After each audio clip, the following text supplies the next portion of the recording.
lidi, já jsem Mateza, vítám vás z dnešního tutoriálu, jak si správně stáhnout a nainstalovat GTA San Andreas. Takže jdeme na to, takže otevřeme si prohlížeč, že už jsem si to nachystal. Dáme si ulož to, napíšeme si GTA San Andreas RAR a je to tady tento RAR, je to archiv a má to 754 MB. Takže dáme si stáhnout. Takže dáme QMBB. Tak. Teď by vám měla, jo takhle, tabulka. Jestli nemáte WinRAR, tak si ještě musíte stáhnout WinRAR, aby vám to počítač rozchodil. Takže bude se vám to takhle stahovat hodinu. Já už to stáhle mám, takže já to přeruším. A objeví se vám tady si, počkejte, já vám jenom ukážu ten soubor. Objeví se vám tady, to rozkliknu hry, tady GTA San Andreas. A no honem. A objeví se vám ten soubor v RARu. Vy si ho budete muset. Toho si nevšimejte, těch složek ani to nic. To vám řeknu až v dalším videu. Takže my si jdeme až takto dolů. Tak. Vám se to stáhne, tak počkej, já to dělám ještě jinak. Vám se stáhne, já si otevřu WinRAR. Vám se stáhne, jo, určitě vám dám odkazy do popisku videa. Vám se stáhne tady tento soubor. Takto. Takže vy si ho dáte na plochu.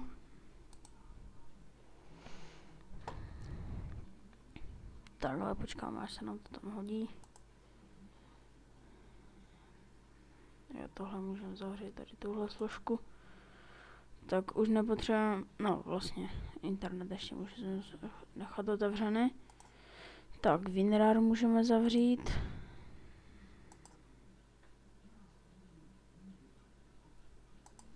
Tak. Ukážu, jak jsme daleko. Tak. Tady máme 719 MB, tak ještě 15 sekund. Takže už to bude. Čekáte ještě chvilinku. Tak. No, hned.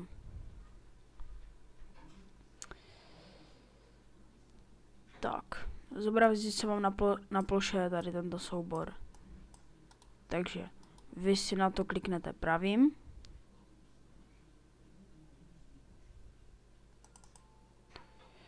Tak dáme ukončit proces. Takže objeví se vám tady tento soubor. Vy si na něj kliknete pravým. Zobrazí se vám tato tabulka. A vy si dáte Extant Nacht GTA San Andreas. Je to německy, takže si na to kliknete a zobrazí se vám taková tabulka. Poté, co se vám to udělá, se vám tady někde na ploše se vám prostě zobrazí složka GTA San Andreas. Já už to mám, takže, no, nebo já to udělám, abyste to viděli znova. Takže já dám teď střih a potom to zase zapnu.